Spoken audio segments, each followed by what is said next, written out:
Assalamualaikum warahmatullahi wabarakatuh. Alhamdulillah kita masih diberi kesempatan oleh Allah Subhanahu wa Ta'ala untuk membahas hal menarik seputar Islam. Di video kali ini kita akan membahas mengenai keutamaan surat Al-Mulk. Al-Quran adalah petunjuk bagi manusia, terutama umat Islam. Banyak keutamaan yang bisa diperoleh dari membaca Al-Quran dan mengamalkannya. Umat Islam yang konsisten dan istiqomah dalam membaca dan mengamalkan Al-Quran memiliki kemuliaan tersendiri di hadapan Allah Subhanahu wa Ta'ala, bahkan Allah memberikan jaminan surga kepada mereka. Salah satu surat yang ada dalam Al-Quran adalah Al-Mulk. Surat Al-Mulk termasuk surat Makkiyah yang terdiri dari 30 ayat. Dalam surat ini terkandung makna yang dalam tentang kekuasaan Allah dalam penciptaan dunia.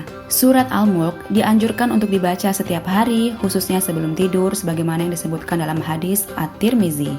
Telah menceritakan kepada kami Huraim bin Mis'ar At-Tirmizi, telah menceritakan kepada kami Al-Fadl bin Iyad dari Laits dari Abu Az-Zubair dari Jabir bahwa tidaklah Nabi SAW tidur hingga beliau membaca Alif Lam Mim Tanzil atau surat As-Saidah dan Tabarakallazi biyadihil mulk atau surat Al-Mulk. Banyak keutamaan surat Al-Mulk yang merupakan awal juz 29. Berikut beberapa keutamaan yang bisa kita peroleh dengan membaca surat Al-Mulk. Yang pertama, diampuni dosanya. Dari Abu Hurairah, Nabi Muhammad SAW bersabda, ada surat dari Al-Quran yang terdiri dari 30 ayat. Surat tersebut dapat memberikan syafaat bagi temannya, yakni orang yang banyak membacanya, sehingga orang tersebut diampuni dosanya, yaitu surat Tabarakallazi biyadihil mulk. Hadis riwayat Abu Dawud, diriwayatkan pula oleh At-Tirmizi dan yang lainnya. Hadis tersebut sahih dan telah disahihkan oleh Ibnu Hibban, Al-Hakim, dan Az-Zahabi, sedangkan At-Tirmizi dan Albani menghasankannya. Yang kedua, dihindarkan dari siksa kubur dan siksa neraka. Keutamaan kedua yang dapat diperoleh dari membaca surat Al-Mulk adalah dijauhkan dari siksa kubur dan siksa neraka yang pedih. Dari Abdullah bin Mas'ud mengatakan, barang siapa yang membaca surat Tabarakallazi bin Yadihil Mulk setiap malam, maka Allah Azza wa Jalla menghindarkannya dari azab kubur. Dan dahulu kami para sahabat di saat Rasulullah SAW masih hidup menamainya Al-Mani'ah, penghindar atau penghalang. Sungguh, surat tersebut ada dalam kitabullah. Barang siapa membacanya dalam suatu malam, maka ia telah banyak berbuat kebaikan. Hadis riwayat Nasa'i dengan redaksinya diriwayatkan pula oleh Al-Hakim dan ia mengatakan sanadnya sahih dan dihasankan oleh Albani. Melihat keterangan hadis tersebut, kita dapat mengambil kesimpulan bahwa dengan memperbanyak membaca surat Al-Mulk, kita dapat terhindar dari siksa kubur dan siksa neraka. Yang ketiga, menjauhkan dari maksiat. Dalam surat Al-Mulk disebutkan bahwa orang yang taat pada Allah Subhanahu wa Ta'ala adalah orang yang tetap taat meskipun tidak ada yang melihat. Dalam surat Al-Mulk ayat 12, penulis tafsir Al-Jalalain menjelaskan, mereka itu takut pada Allah di kesunyian ketika mereka tidak nampak di hadapan manusia yang lainnya. Mereka pun taat pada Allah dalam keadaan sembunyi-sembunyi.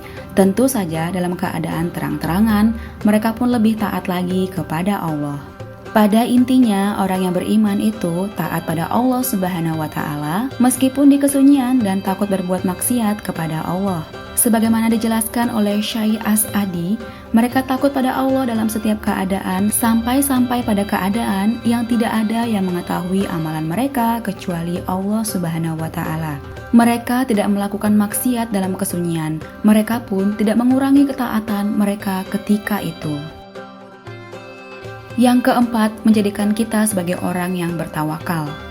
Dalam surat Al-Mulk ayat 15, Allah juga menunjukkan disyariatkannya tentang perintah berjalan di muka bumi untuk mencari rizki dengan berdagang, bertani, dan sebagainya. Ini menunjukkan bahwa tawakal bukan berarti hanya berserah diri pada Allah, melainkan juga bekerja dan berusaha. Dialah yang menjadikan bumi untuk kamu yang mudah dijelajahi, maka jelajahilah di segala penjurunya dan makanlah sebagian dari rizkinya. Dan hanya kepadanya lah kamu kembali setelah dibangkitkan. Quran Surat Al-Mulk ayat 15. Sebagaimana dijelaskan oleh Sal At-Tusturi, barang siapa mencela usaha atau meninggalkan sebab, maka dia telah mencela sunatullah, ketentuan yang Allah tetapkan. Barang siapa mencela tawakal atau tidak mau bersandar pada Allah, maka dia telah meninggalkan keimanan. Tawakal juga membuat kita kuat dalam menghadapi musibah yang diberikan oleh Allah Subhanahu wa Ta'ala. Demikianlah beberapa keutamaan membaca surat Al-Mulk yang sangat besar manfaatnya bagi kehidupan dunia dan akhirat. Sekian pembahasan kali ini. Jangan lupa untuk like, komen, dan subscribe. Wassalamualaikum warahmatullahi wabarakatuh.